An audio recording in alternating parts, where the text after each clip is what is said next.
Hey guys, I hope everyone out there is safe and doing well. Thank you so much for tuning in. I'm reviewing this Red Lobster Cheddar Bay biscuit mix. Never bought it before. I used to just go into a Red Lobster and just get my biscuits to go.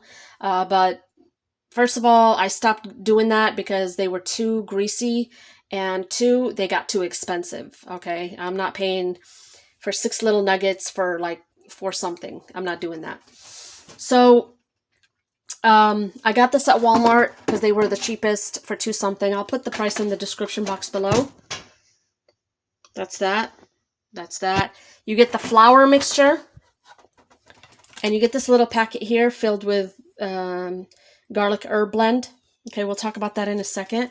This is what they look like. I already ate one. It made 6 big ones.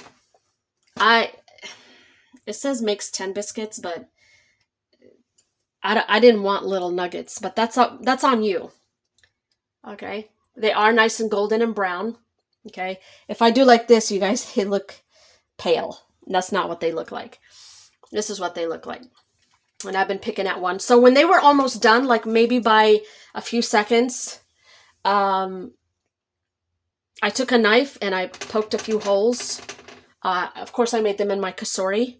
And I poked the holes because it makes it easier for the butter to absorb faster. And I poured the butter mixture once I made it on top, and I let it for another 30 seconds, and I turned them off, let them cool. But I used parchment paper like it recommends, but I took that off because it was annoying. Okay. That's that. Okay, the garlic herb. You guys, a half a cup of butter is like 4 tablespoons of butter. That's a lot. Okay, if you like that kind of thing, hey, enjoy. I don't. I don't like my biscuits greasy like that, okay? Or my croissants or anything like that. I really don't. Everybody's different.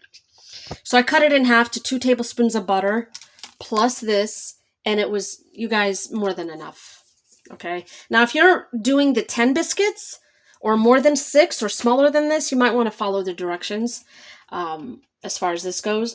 But I made mine huge, and I got 6 out of them, and I didn't need a lot of butter, you guys. Okay, now let's talk about flavor. Okay, it lacks flavor, but there's a lot. It's a little bit salty. Okay, so you can make this to be your own. I kept it original because one, I've never bought this mix before, and two, I wanted to give you guys an accurate review. Okay, but I do know you can add your own spices, fresh or from your spice rack, your herbs, your spices. You can add those. You can add more garlic, fresh or from your spice rack. Just make sure you don't add anything in here that has salt in it. Like, don't use garlic salt. Use garlic powder. You know what I'm saying? Because then you're going to make them super salty and it's not going to be appetizing. The garlic herb blend, it's bland. It's not as garlicky as I would have liked it to be. You do taste the garlic, but just a tiny bit. You know, it's bland. Okay. The texture is like biscuit texture. I mean, I don't know how to explain it. It falls apart right in your hand.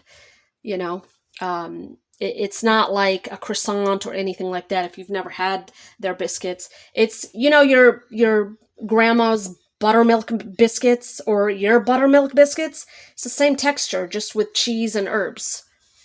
That's all. Okay. Salty, not as garlicky as it should be. Would I buy this again? Yeah, later on, but when I get done with this, I want to try the keto version with almond flour because I'm on low carb, but I'm treating myself, and I wanted something to have with my steak. On a scale of 1 to 10, I give this a 4. Okay, if you guys have any questions, please let me know. And I hope I didn't miss anything, but I would add my own stuff in here. But other than that, they're good. I'll see you guys in the next one.